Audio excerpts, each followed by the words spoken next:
Bonjour! Ngayong umaga ay maglalakad kami ni Totoy, walking exercise. Kasi medyo nafe-feel ko na tumataba na ako.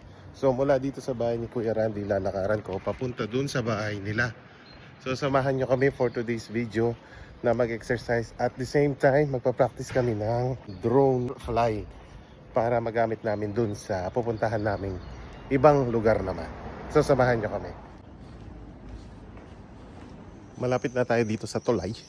So halika, ipapakita ko sa inyo kung ano itsura ng tulay nila dito. Ito yung tulay nila dito. Sinarado na nila kasi marami daw tumaraan dito ng mga nagmomotor, mga may sasakyan.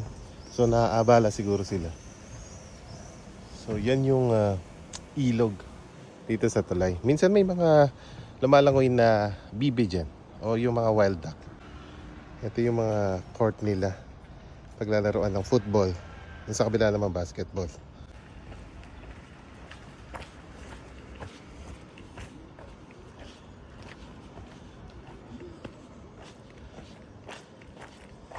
Maganda ngayon yung weather dito, summer. Pero mamaya-maya yan, magiging mainit. So, ine-enjoy namin yung maaga, like 6 or 7. So, ang usapan namin is 7 a.m. So, nalita ko ng konti. Nandito na tayo sa apartment nila Totoy. Yung 4th floor doon, yun ang bahay ni Ate Suset. Diyan! Ayun si Jan Jan, yung panganay na anak ni Ate Suset. Tapos, doon yung bahay ni Totoy. Makasagyan ka ngayon. Bonjour. No, makasagyan ka. Ano? Kumakain. Ah, Gagamitin niya? hali. Hindi, kung gagamitin niya, magmumotor ako. Ayan si Kuya. Good morning. Yan yung mga brother-in-law ko. Pati si Kuya Wadjo. Ito, bakit tayo sa second floor kung saan nakatira sila dito. Gigisingin natin siya kung gising na. Hoy! Hoy! Mag-alarm niya pa. O ito, nasundukan na si Totoy. Magsisimula na kami. Sabi ko outing. Ay, jogging. Ba, outing yun. Oh, single.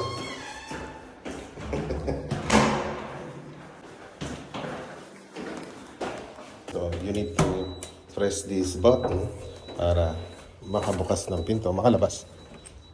Okay, we'll start na. Set up namin yung mga cellphone namin. Ang ano natin ngayon, goal is workout natin is outdoor walk. Nag-start na tayo. Sana maka 2 hours tayo or 10 kilometers. So dito muna starting point natin sa bahay nila. Going to Park Borili, yung walking namin ngayon. So saan tayo magsisimula? Dito? Okay, let's go. Lagi akong pumupunta dito tuwing summer. Pero July ako pumupunta noon. Pero ngayon, June pa lang, napakainit dito. So, climate change nga naman talaga. Ito yung walkway nila palagi. Sa tuwing pumupunta sila ng bayan, pumapasok sa school, pumapasok sa trabaho. O, ito yung itsura ngayon na summer. Pero kapag winter to, makakita ka ng mga konting snow dyan. Yellow na nakadikit sa mga dahon dito. Simulan na namin yung walking. Ayan. So, naka 1 minute na kami. Papansin nyo, walang mga bungalow type na houses dito. Palagi dito ang apartment. Kasi alam nyo na, Europe na country, medyo mahal yung mga spaces. So, sinimulan na namin. Kasama kong pamangking ko, bunsong anak ng pangalawang panganay namin, si Ate Ann. Mag-hi ka daw. Yan. Yan. Inchik po siya. Pinoy na inchik. Meron silang lahing chik. So, chinito siya ng konti. So, meron po siyang Instagram. Hanapin nyo na lang daw. Ayaw niyang pa-follow. Kasi private daw. Ako lang daw pa-follow sa kanya. Approaching the first bus station nila dito. Ayan, dito ka maghihintay ng bus. Going to somewhere else. Dito sa point ng Marseille. Another is straight na highway. Tapos another apartment na naman. Yung mga bahay dito. Meron pa na mga bungalow type, pero I think ang may-ari nito is mayaman na mayaman talaga. Pag meron kang bungalow ganyan, hindi ka middle class, higher class ka ng mga mayayaman dito.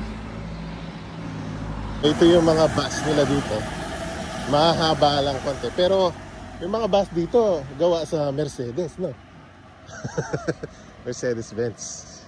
Ayun, nahabol namin yung gandang sikat ng araw. Pero yung alas 12, alauna, okay pa yun. Ang pinaka-peak ng kainitan dito is around 4 to 5 p.m. Tapos, pababa yung araw, around 9:30, 9:45 hanggang mag alas 10. So, yun na yung dilim nila. Mahaba yung daytime, mabilis lang yung darkness. So, story time muna tayo. Si Natotoy, pumunta sila noong 2015 dito. Early first quarter ng taon. Bata pa lang siya noon, around like how old are you that time, Toy? 11 years old. First year. Magpa-first year ka pa lang noon. Ay, hindi. Grade 6. Grade 6. Mag-grade 6 pa lang siya going to first year. Nung iniwan ko sila doon sa Pilipinas, bata pa lang siya. Pag pumupunta ako dito, feeling ko ganun pa rin yung edad niya. Kasi hindi na kami nagkasama. Nagsasama na lang kami sa mga special occasions like magbabakasyon kami sa Pilipinas. Nagse-celebrate kami ng Pasko dito, ng mga birthdays nila. Ganon. Kung ano yung last na naiwan mo sa kanya, ganun pa rin. Parang si Nateo, yung mga bata, maliliit. So still ganon. Tapos hanggang naka-adjust siya. Pero hindi madali sa kanya yung pag-a-adjust kasi lumaki nga sila sa amin. Tapos nag-migrate sila. Then nakapagtuloy sila ng pag-aaral dito. Hanggang minsan nga dumating sa point na homesick na daw sila, gusto nilang umuwi. Praise God, nalampasan nila yun. At ngayon, nagtuloy-tuloy na.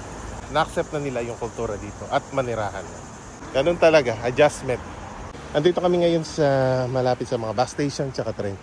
Makikita niyo dito, may napakagandang ilog. Kung tutuusin, pwedeng liguan ito. Napakalinis.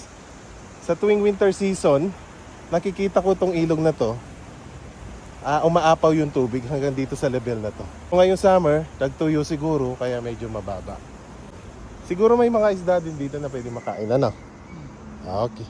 Merong bus station, merong train station, tapos meron pang tram. Yung bagong bukas na tram. So, dito kami sa lugar niya, isa siyang metro. So first time ko siya nakita, pumupunta ako palagi dito. That time, ini-start pa lang nila. Under construction siya. Bago siya.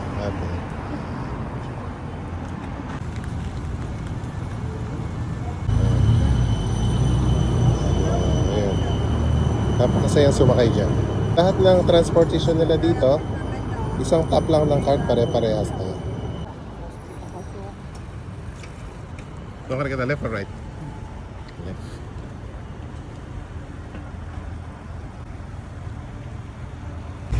Ito yung bike lane tsaka yung trottinette lane.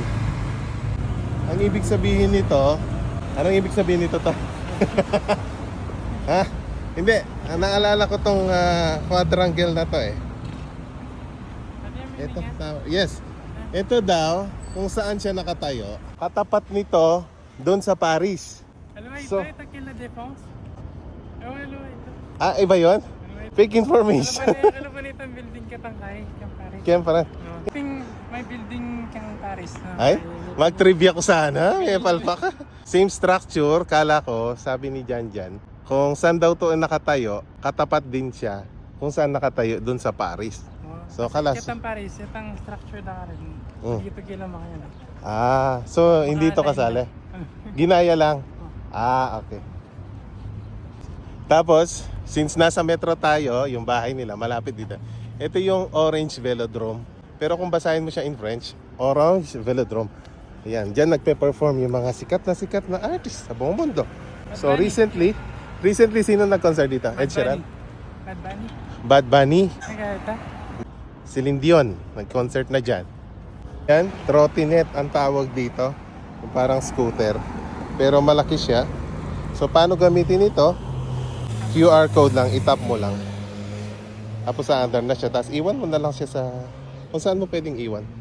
Basta maganda yung pagkakatabi. Nakikita ninyo ang orange velodrome. Ito yung parang globe. Anong laman yan sa loob? Pero we are in the center heart of Marseille, France. So ito yung one of the most iconic landmark dito sa Marseille, France. So i-continue natin yung walking plus tour dito sa kanilang lugar. Katumbas sa Pilipinas sa atin yung parang Araneta Coliseum. One of the amazing idea dito sa Europe or dito sa France, meron silang tinatawag na private parking. Ito yung hindi nakasusi, ito yung nakasusi. So if you want to park, ilalagay mo lang yung sakyan dito at aalisin mo yan. Inuubos ko lang yung days ko dito, nagbabakasyon, before ako pumunta sa tunay na laban ng buhay. So lilipat ako sa Ireland para magtrabaho bilang nurse. Isa sa mga challenge ko dito kapag nagbabakasyon is magbasa ng mga salita nila. Waterheen estro es noter virt. Wala, nahihirapan ako, nasi-challenge ako. Pero ang sarap pag-aralan ng salita nila, napakalambing. Kapag napag-aralan mo. Buti yung mga bata ay marunong na silang magbasa at mag-pronounce ng mga lengguaheng French. Ngayon, nandito tayo sa Velodrome. Dito ginaganap yung mga important events dito sa Marseille, France. Like soccer, mga concert, o kung ano-ano mga special events. Sa baba, makakita ka ng mga salon. Salon, furnitures? Ali. Furnitures? Okay. So dati, pangarap ko ding magstay dito sa kanilang lugar. Magtatrabaho ako bilang caregiver muna. But before that, you need to take study like their language na French. Kailangan mo pag-aralan yung mga basic, yung mga salita nila para magkaintindihan kayo ng pasyente. Pinangarap ko yun, yung out of the decision na ako nun, kasi maganda naman talaga dito sa Europe. So, naniniwala pa rin ako na there's always a right time for us. Tingnan nyo ngayon, hindi ko akalain na makakapunta ako at makakapag-trabaho ako sa Ireland. Aalis na ako, ilang days na lang. Pero makikita naman kami ay occasions kasi malapit na ako sa kanila. Yung Ireland hanggang sa France, it's about 2 to 3 hours lang yung biyahe via Ryanair. So mura lang yung cheapest flight yun going somewhere in Europe countries. Time update muna tayo sa ating pinaggagawang walk exercise. Now, 28 minutes na tayo pala naglalakad. Sa mga wall, makakakita ka ng mga vandalismo. Tignan mo naman yung creativity ng vandalismo. So, hindi siya mukhang kalat lang. Inartihan na talaga. Ayan. Fine arts. Ayan kung makikita ninyo yung vandalismo dito, napaka-artistic na. Dinesign na nila. So, marami talagang artistic dito sa Marseille. Torcida, Marseille. Kala ko vandalismo pero art pala na siya. Unang ano dito? Anong tawag dito sa bird na to, Tay? Sigan. Apinde ni rin patakalaging in the air. Kaya kapag nataihan ka, ito yung mga yun eh. Ayan eh. Ayan. Malapit na kami dun sa pupuntahan nating Pork Barrelly. Pork Barrelly? Pork Barrelly. Pork cat. Pork yung nasabi ko kasi gutom na yata ako. So malapit na kami dun sa Pork Barrelly. Dito na kami sa city proper. Ang gagawin namin dun is magpa-practice kami mag-drone. Ito yung bus. Another bus station.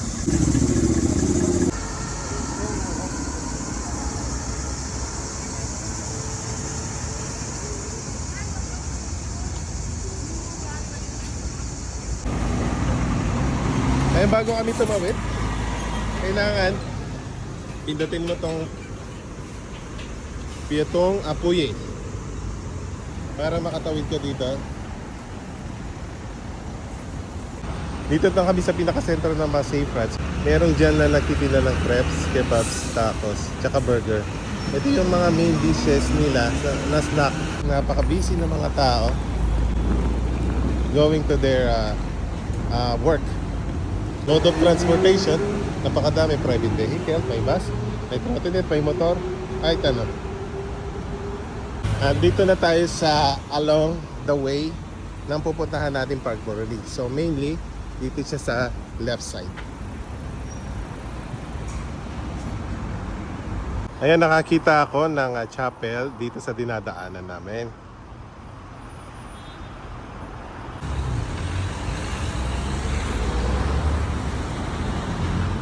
Wala po tayo sa London. Isa lang po ito. Isa lang po itong gate dito sa mga bahay-bahay dito sa Massey France, yung mga apartment. Hindi kagaya ito sa London, yung parang gate. Guys, walk update.